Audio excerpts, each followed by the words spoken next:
మోదీ వచ్చారు నిన్న. అమరావతి 2.0 స్టార్ట్ అయింది. చంద్రబాబు నాయుడు గారు 2.0 స్టార్ట్ అయింది. పవన్ కళ్యాణ్ గారు, లోకేష్ గారు అటుపక్క ఇటుపక్క కూర్చొని వాళ్ళిద్దరిని ప్రైజ్ చేస్తూ వచ్చారు. సో అమరావతి రాజధాని 2.0 ఎలా ఉండబోతుంది? నిన్న మోదీ గారి స్పీచ్ ఎలా ఉంది? నేను జస్ట్ ఈ డిబేట్లోకి వస్తుంటే నాకు మిత్రుడు ఇప్పుడే చెప్పాడు, సొడబ్బా పరడబ్బా పరస్పర డబ్బా.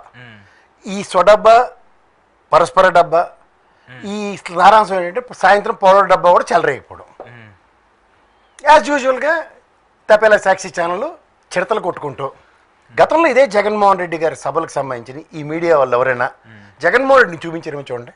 ఎందుకంటే మీకు ఒక అథెంటికేటివ్ వీడియో పంపిస్తాను, దయించి దాన్ని డిస్ప్లే చేయండి సార్. నేను ఈ విషయం ఎందుకు స్పెసిఫిక్గా మాడవలసి వస్తుందంటే ఇది చూడండి. నరేంద్ర మోడీ సమక్షంలో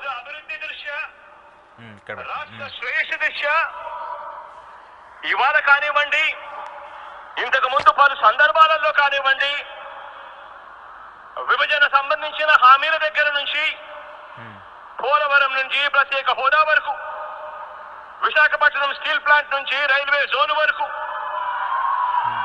ఇలా పలు అంశాల మీద పలు సందర్భాలలో మీకు చేసిన పలు విజ్ఞప్తులు మీరు సానుకూలంగా డైరెక్ట్ గా మోదీ మధ్యలోనే మాకు ఏవైతే హామీలు రావాలో వాటన్నిటిని కూడా ఇవ్వాలని చెప్పి ఒక ముఖ్యమంత్రి స్థాయిలో అడగవలసిన సభ ఔన్నత్యం.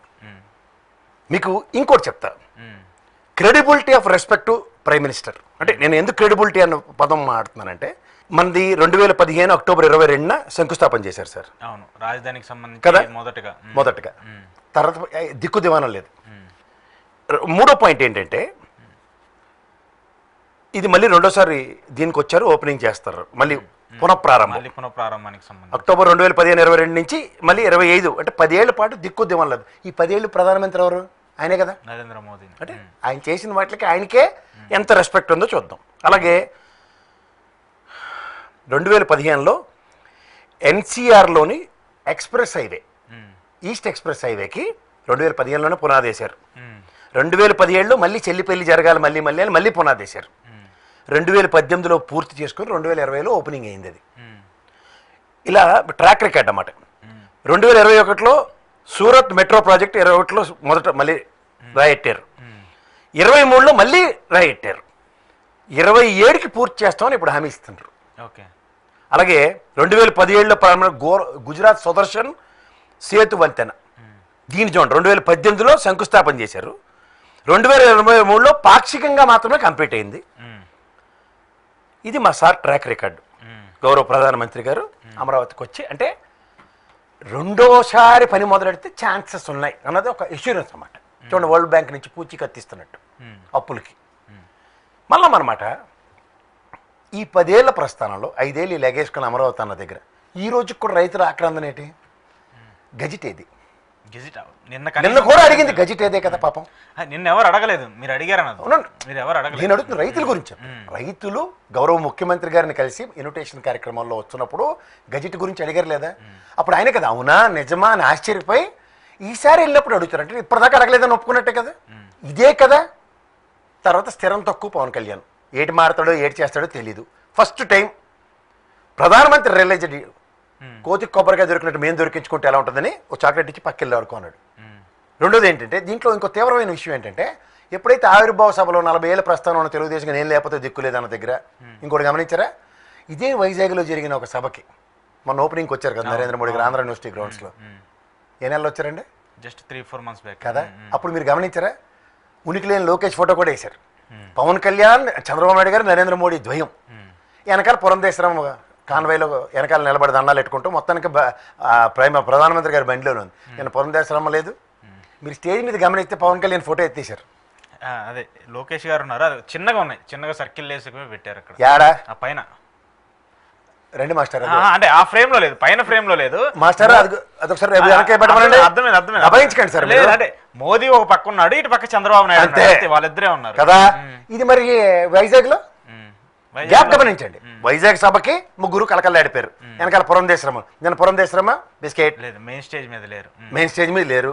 బీజేపీ అధ్యక్షురాలు ఫస్ట్ ఆఫ్ ఆల్, కూటమి అంటే బేసిక్ అధ్యక్షురాలే కదా. ఆవిడ ఎందుకు లేరు అంటే ఏదో రెండోది పోనీ ఏదో ఉందో సచ్చారు బతికారు మనకు అనవసరం. రెండో పాయింట్, ఈ పవన్ కళ్యాణ్ 3 months గ్యాప్లో కోతికొమ్మ చాట ఆడితే ఏమవుతుందో చంద్రబాబు నాయుడు గారు ఎవరి స్థాయి ఎక్కడ కూర్చోబెట్టాలో బాలకృష్ణ గారు బుర్రలో దూరినట్టుకున్నారు, స్థాయిలు జ్ఞాపకం వచ్చినట్టుకుని ఎవరి స్థాయికి చూపించారు. అవునా కదా? ఎందుకు సార్ ప్రోటోకాల్ చంద్రబాబు నాయుడు మీరు ఆ తపేల ఛానల్ జర్నలిస్టులను అడిగితే మాత్రం నేను ఒప్పుకోను. లేదు సార్, ప్రోటోకాల్ డిప్యూటీ చీఫ్ మినిస్టర్కి ఏ ప్రోటోకాల్ ఉంటుంది? Please tell me. Chief minister Modi, chief minister అతను డిప్యూటీ చీఫ్ మినిస్టర్ ఉండాలి. కాకపోతే ఇక్కడ ఏం చేశారంటే చీఫ్ మినిస్టర్ని మోదీని పక్కన పెట్టి ఇటు పక్క ఇద్దరు కేంద్ర మంత్రులను పెట్టారు. నేను నో అబ్జెక్షన్. వైజాగ్లో ఇదే చంద్రబాబు నాయుడు గారు, ఇదే నరేంద్ర మోడీ గారు, ఇదే పవన్ కళ్యాణ్ గారు సముచిత స్థానమా కాదా? సముచిస్తాను. ఏమో 3 నెలల్లో ఎత్తిపోతల పథకమా అంటే మా ఒరిజినల్ చంద్రబాబు గారు ఏడు దాటిన తర్వాత బోడిమల్లల సిద్ధాంతం పని అయిపోయింది కదా, పక్కన ఆడుకోనే కదా చాక్లెట్ ఇచ్చారు. సరే ఏదైనా గొంతు ప్రాబ్లం, గొంతు నొప్పిగా ఉందని చెప్పి ఇచ్చారు. ఈ దిక్కుమాల కుళ్ళు సాకులు మీరు లేనిపోయినవన్నీ అడిగి ఇవ్వకండి. ఈ చెత్తా చెదరం వల్ల సగం తెగ్గిరం. రెండోది, దేనికి భజన చేసినారా మీరు అందరూ కట్టుకొని చిరతలప్పారాలు నెయ్యి ఇంకా. ఎందుకంటే పోలవరం ఎత్తు తగ్గించినందుక, విశాఖ రైల్వే జోన్ పుతిరి, అది కేకే లైన్ లేదు, ఏ వల్లకాడు లేదు, కనీసం బిల్డింగ్ కూడా లేదు. ఎందుకది? స్టీల్ ప్లాంట్కి 11 చదువుకున్నారు కదా. పవన్ కళ్యాణ్ అంటే చదువుకోలేదు, తెలివితేటలు లేవు, అతనికి ఐక్యూ లెవెల్స్ పనిచేయవు. లోకేష్ చదువుకున్నావు కదా నువ్వు? 11,000 కోట్లు ఇస్తే దేనికి ఇచ్చారు తెలీదా? Steel plant పరిరక్షించబడిందా? జీతపత్యాలు లేక సస్తున్నారు నిన్న మేడే. ఎవరో మీరంతా ఇదా రాష్ట్ర ప్రయోజనాలు పరిరక్షించవలసిందే? అది చాలా దారుణమైన విషయం. దాన్ని భజన చేస్తారా మీరు కూర్చుని? మళ్ళీ అనమాట నరేంద్ర మోడీ వచ్చాడు, శబాష్, ఇలా దండం పెడుతున్నా, పెద్ద ఆయన, మంచి మనిషి. ఒక కళ్ళ ముందు తెలంగాణలో 490 కోట్లకి ఎంత పెద్ద సచివాలయం కట్టిండ్రు. మరి నేను పార్లమెంట్ భవనం కట్టుకున్నాను 1200 కోట్లు. ఏర్రని మొదటి మీకు ఇచ్చిన డబ్బులు ఎంత? ఏట్రా దేనికి తగలెట్టారా? మళ్ళీ టెంపరీ భవనాలు అంటారా అని అడగవలసిన బాధ్యత పెద్ద మనిషి కదా ఫెడరల్ సిస్టము. ఫైనాన్షియల్ ఉన్న స్టెబిలిటీ ఉన్నప్పుడు క్వశ్చన్ చేయాల్సిన బాధ్యత ముందుకు తెలియదట. బూర్లో పెళ్ళమన్నాడు ఎవడో. ఒక కింద మీద తినడానికి సస్తున్నావు పక్కన సచివాలయ ఎంప్లాయీలు మొత్తం అందరినీ బొచ్చుకొని తగిలించిండ్రు. 20 మీకు లైన్లో నిలబడి మందమ్మంటే కష్టం వచ్చింది.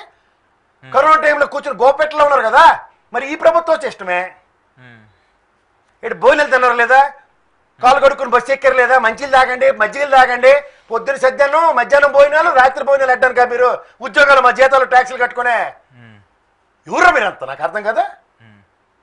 మళ్ళీ అనమాట నిన్న ప్రధానమంత్రి నరేంద్ర మోడీ గారు వచ్చారు. ఇంత కష్టాలు ఎన్ని అప్పులు చేసుకుంటారు బాబు అని ఆయన 10,000 కోట్లు గ్రాంట్ ఇచ్చిండా? లేదు కదా, ఏమీ అనౌన్స్ చేయలేదు. మళ్ళీ అనమాట చిన్నప్పుడు పుట్టినరోజున మా నాన్న ఓ బూరో గారి ఆడడానికి 10 మందిని పిలుస్తాడు. లేకపోతే నీకు ఒడుగు పెద్దోడు అయిన తర్వాత పెద్ద మనిషి పంచికట్టు పప్పన్నం పెడతాడు. తర్వాత పెళ్లికి పప్పన్నం పెడతాడు. ఏటుందని పప్పన్నాలు పెట్టారు నిన్న? ఏడు చేశారని పప్పన్నాలు పెట్టారు రాష్ట్రం అంతాను. 7 లక్షలు 8 లక్షలు తగరాలు పడతాడు. తమాషాలు ఉంది ఒక్కొక్కడికే. 700 కోట్లు ఏమో ఖర్చు పెట్టాను నేను నా సభ కోసం. దేనికి ఖర్చు? అది ఏమన్నా ఒక్క పనికి వచ్చింది ఉందా? మళ్ళీ ఆ పాత మీరు కళ్ళ సౌదాలే కదా. భ్రమరావతి అమరావతి మీ పక్కన కూర్చున్న వాళ్ళందరూ అదే మాటలు కదా. పెద్ద మనిషి నరేంద్ర మోడీ గారు పేటీఎం పోలవరం అన్నాడు. మళ్ళీ ఇష్టమే నువ్వు మా షాట్ బ్రహ్మానంద అది చూడండి. బిస్కెట్ అంటే బిస్కెట్, వాడికి చాక్లెట్, వాడికి బిస్కెట్. ఐటీ ఎలా కట్టినావు నాకు తెలీదా? నేను కళ్ళగాను అని చూసినాను. పప్ప గుజరాత్కి అలాగే వెళ్ళిపోయాను. చంద్రబాబు నాయుడు మనోడు ఎప్పుడు లేనిది ఫస్ట్ టైం పొత్తుకోసి ఆవశ్యకత ఏంటంటే కలకల్లాడుతూ చంద్రబాబు నాయుడు గారు నవ్వుకుంటారు. ఎందుకంటే మన అందరినీ ఎర్రిబాలుగులు చేశారు కదా.